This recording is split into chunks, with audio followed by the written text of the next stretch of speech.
How you doing, everybody? It's your boy Wardy, and as you can see, we're back at it talking about the Amazings. We're also back at it doing a late night video breaking down the latest Mets signing that has transpired over the past couple hours at the time of recording this. Yes, it's almost 2 a.m. Eastern at the time of recording this, so if you haven't already, make sure to smash that like and subscribe button for your boy. It's the easiest way and best way to support the channel, and thank you so much in advance. It might be a late night, but the grind does not stop here on WardyNYM, talking all things Mets all off season long. But without further ado, let's get into the latest pickup for the Mets. Was there to like and was there to maybe not like about this short-term deal? As you see here, Mark Feinsand breaks around 12:28 a.m. Eastern, December 6th. Right-hand pitcher Michael Tonkin has agreed to a major league deal with the Mets. And since then, Mike Puma does a great job on the beat report there for the Mets through New York Post Day. That's a 1-year, $1 million deal. So I want to know your initial comments, questions, all that fun stuff down below. How are you feeling about this pickup from Michael Tonkin? Because I know a lot of you guys are like, who is this guy? I have no clue who he is.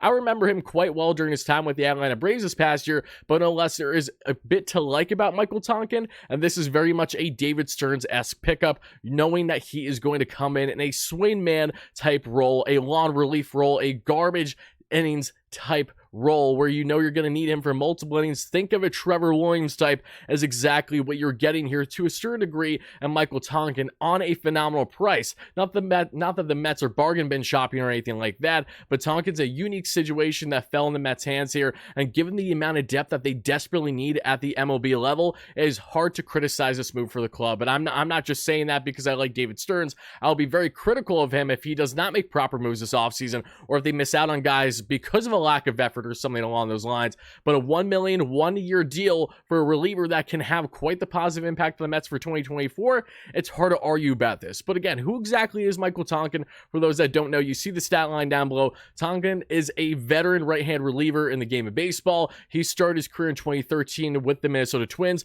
was there for 6 or so years. Then Cincinnati has been overseas, in Japan, in the Mexican League, even was playing with the Long Island Ducks, if I'm not mistaken. And then he returned back to MLB from 2017 to now 2023 with the Atlanta Braves, and had himself a very respectable year, all things considered. 80 innings pitched, a 4.28 ERA, expected ERA and SI ERA, the numbers that matter most when evaluating a pitcher and what they can control, so not including, of course, the defense and other factors behind them. A 3.85 ERA, a 3.67 ERA, SI ERA rather, for someone who, again, just came back in the bigs after being away for over 5 years and was quite effective for an Atlanta Braves team that needed plenty of lawn relief as they dealt with a plethora of injuries to their rotation. The Mets need as many arms as possible heading into the next 2024 season, and Braden Tonkin helps in that regard to an absolute T. And to get him on this price was even more impressive to me because, again, the guy ate 80 innings for the Atlanta Braves last year and did it at an effective level. And if we look at some further numbers here, again, he's known he only has a 2-pitch arsenal. He has a fastball, the slider. The fastball is, low to mid-90s at best, but it's very deceptive, as you see from the highlights here. It almost looks like it may have some late rise. I'm not entirely sure, but it definitely has caused a decent amount of swing and miss throughout his career, which is very interesting because you wouldn't expect that from someone like him. But again, K per nine of 8.44, a walks per 9 of 2.59 is nothing to really scoff at whatsoever. And when looking at him in medium leverage especially, which is how the Mets could utilize him plenty this past season in 26 games, he had himself a 1.67 batting average for the opposing batters, a 250 OBP, a 308 slug for a 558 OPS for the opposing batters that he's facing. That's pretty solid for a guy that, again, can come in a medium relief, can come in low leverage, medium leverage, high leverage. You definitely don't want him there, but especially low to medium I like. And needing a guy either because you're in a blowout game in your favor or against early, this is where a Tonkin comes into play. When you think about championship clubs, or just clubs that have definitely been around 500, if not better,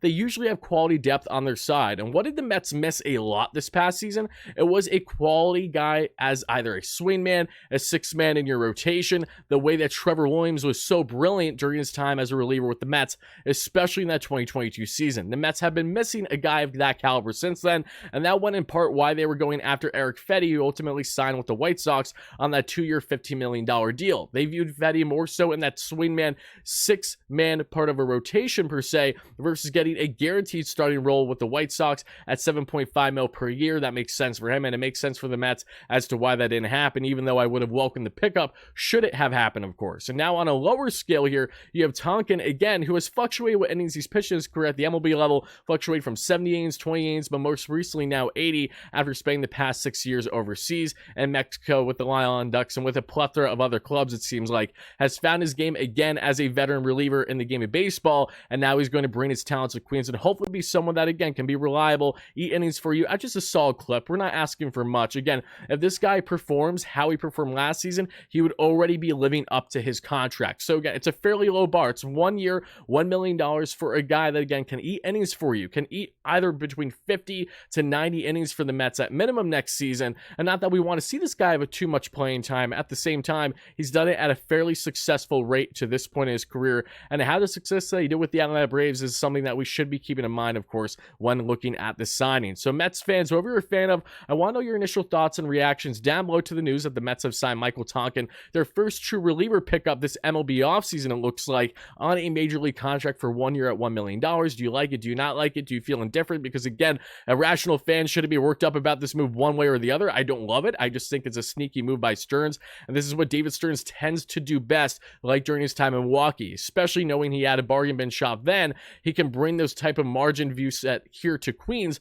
but in a different manner. Well, yes, there's going to be times where you find guys are unique that other people don't realize. I think that is to a certain extent the case here with Tonkin, but then you're going to also have the opportunity to go after those big fish that you want, headlined by Yoshinobu Yamamoto, who Stearns, Cohen, and everyone in that Mets press desperately wants and hopefully will ultimately land. So again, Mets fans, let me know your thoughts. Stay tuned for consistent coverage all off season long, every single day here on WardyNYM. I'll talk to you again real soon. Let's go Mets, baby. Peace out.